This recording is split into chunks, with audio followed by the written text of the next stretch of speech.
Los hechos, la fe y nuestra experiencia. Tema 19. Vivir por fe. Segunda parte. En la entrega anterior se dijo que la intensidad de nuestro gozo disminuye al mismo tiempo que éste se hace más breve y que la intensidad de la sequedad aumenta al mismo tiempo que se hace cada vez más prolongada. Estos fenómenos, dijimos, no ocurren al azar, sino que son característicos en la experiencia común de todo cristiano. Ya que la mayoría de los cristianos experimenta esto, habíamos concluido que no sucede así por accidente, y puesto que no ocurre al azar, tiene que haber una mano que dirige. ¿De quién es esa mano? Tiene que ser la mano de Dios.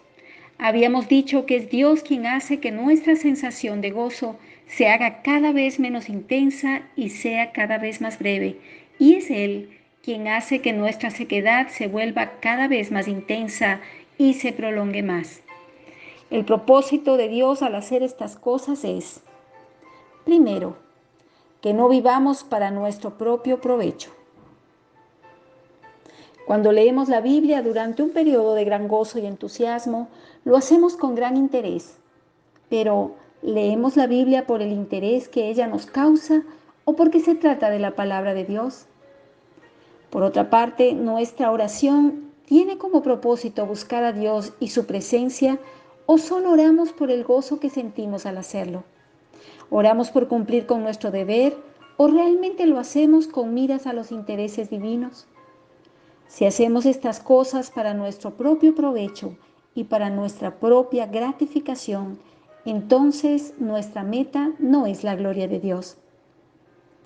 En el apogeo de nuestro entusiasmo no nos damos cuenta de que hacemos estas cosas en función de nosotros mismos, aunque pensamos que lo estamos haciendo para agradar a Dios. Debemos darnos cuenta de que cuando estemos más entusiasmados, cuando parece que estamos en la cumbre de la montaña, probablemente sea cuando estemos más inmersos en nuestra carne. Es por esta razón que Dios nos despoja de nuestro gozo y nos lleva a experimentar la sequedad. ¿Cómo nos sentimos entonces? Nos sentimos secos al orar, al leer la Biblia o al testificar. En tales circunstancias, Dios nos está enseñando una lección. Él nos está haciendo comprender que lo que considerábamos como nuestras más elevadas experiencias espirituales eran simplemente experiencias fabricadas por nosotros mismos. Quizás pensemos que se trataba de experiencias sumamente espirituales, pero no comprendemos que simplemente estábamos en la carne. Cuando nos relacionábamos con el mundo, expresábamos la parte maligna de nuestra carne. Ahora, en cambio, procuramos expresar el aspecto bondadoso de nuestra carne. Dios nos prueba para ver si persistiremos en la oración, en la lectura de la palabra y en dar testimonio de Él durante aquellos tiempos en los que nuestro gozo se ha desvanecido y experimentamos sequedad. Dios no desea que tal sequedad sea demasiado abrumadora para nosotros y por ello nos devuelve el gozo después de un tiempo. Pero Él tampoco desea que pensemos haber llegado a la cumbre de nuestra espiritualidad, así que nuevamente nos quita la sensación de gozo. Dios no quiere que la sequedad nos desanime al punto de que no queramos más ser cristianos. Por lo tanto, nos da un poco de gozo nuevamente, haciendo que recuperemos nuestro gusto por la vida divina hasta cierto grado. Cuando experimentemos sequedad nuevamente, Dios verá si hemos aprendido algo. Quizá pensemos de nuevo que hemos hecho algo malo. En realidad, esta no es la intención de Dios. Más bien Él desea observarnos si laboramos conforme a nuestro deber o si tan solo lo hacemos motivados por el gozo que sentimos. Es posible que algunos tengamos que pasar por esta clase de experiencias unas 5 o 6 veces. Otros tal vez lo experimenten unas 7 u 8 veces. La mayor parte del tiempo nuestros sentimientos alternan entre el gozo y la aridez. Este ciclo continuará hasta que Dios llegue a su objetivo, es decir, hasta que nos demos cuenta de que buscamos el gozo solo para nuestro propio provecho y no por causa de Dios. Esta es la primera razón por la cual Dios nos disciplina mediante las sensaciones de gozo y sequedad.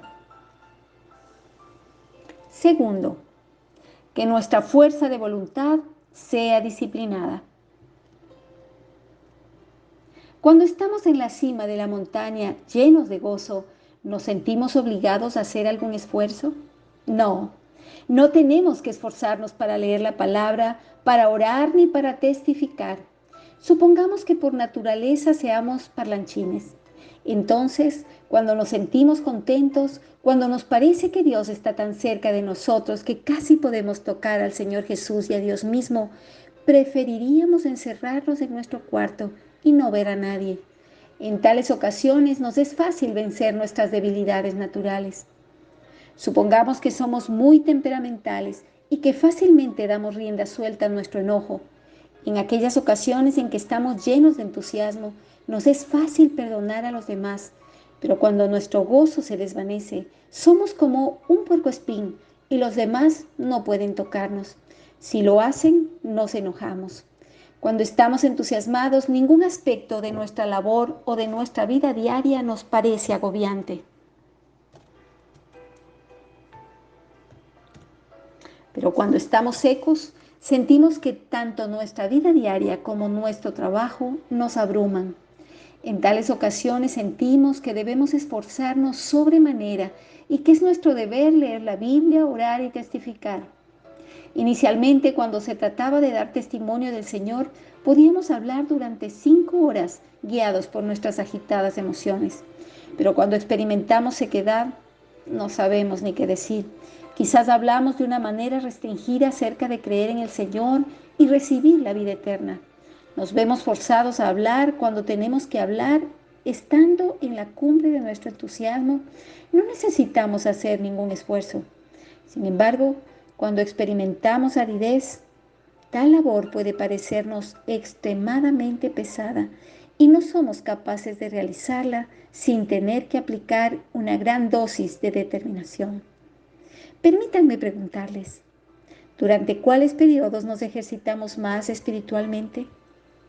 Cuando nos sentimos secos, si nos sentimos entusiasmados, quizás no se debe a ninguna experiencia espiritual, sino a la intensidad de nuestras emociones.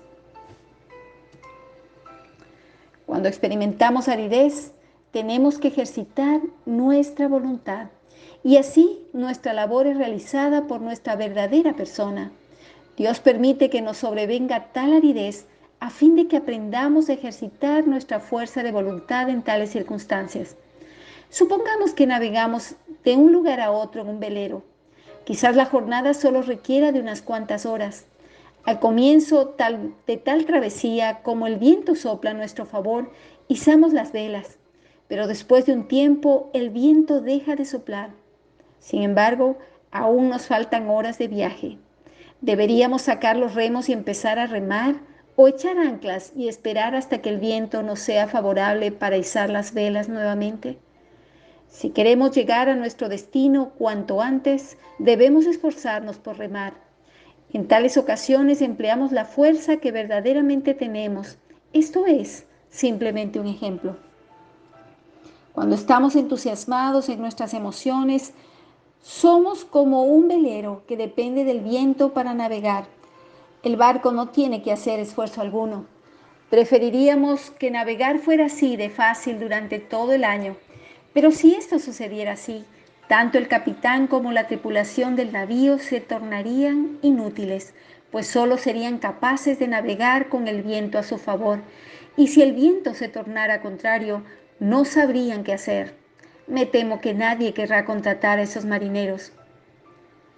Cuando Dios permite que el viento sople a nuestro favor, le alabamos, pero Él también nos insta a valernos del poder de la resurrección que nos fue dado, sin el cual no podríamos avanzar una vez que el gozo se haya desvanecido.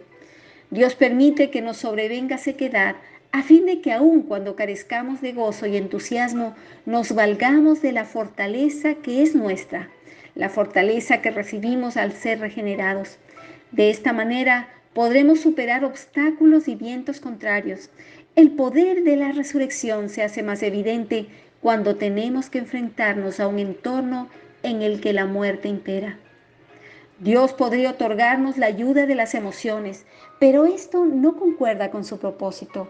La ayuda de las emociones es simplemente un medio más que Dios utiliza para disciplinarnos.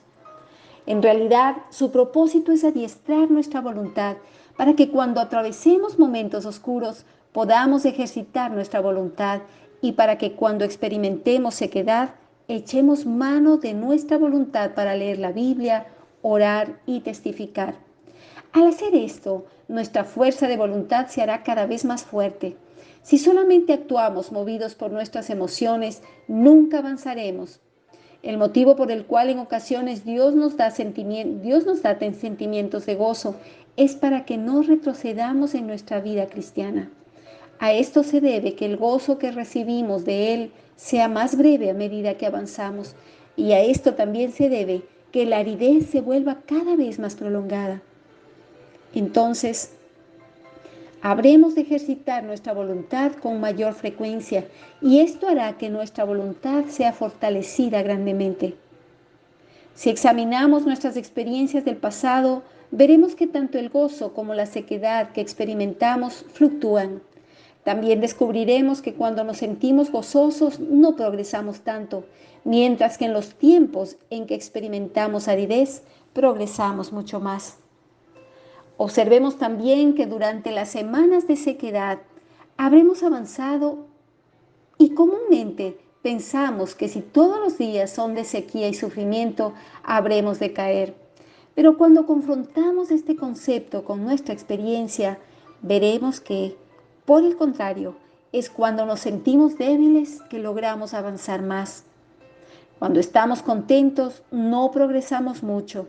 Si el viento es fuerte y sopla a nuestro favor, ¿habrá de ayudarnos a desarrollar nuestros músculos?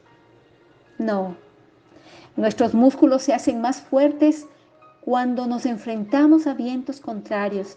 Recuerden que para los creyentes normales no existen los así llamados altibajos espirituales. Nuestro crecimiento depende de la manera en que ejercitamos nuestra voluntad. Cuando experimentamos sequedad y ejercitamos nuestra voluntad para declarar avanzaré, ciertamente avanzaremos. Lastimosamente, muchos creyentes fijan su mirada en la sensación de gozo, pues creen que esta es la cúspide de toda experiencia espiritual. Qué lejos están de darse cuenta de que el verdadero progreso espiritual solo se produce cuando ellos deciden avanzar.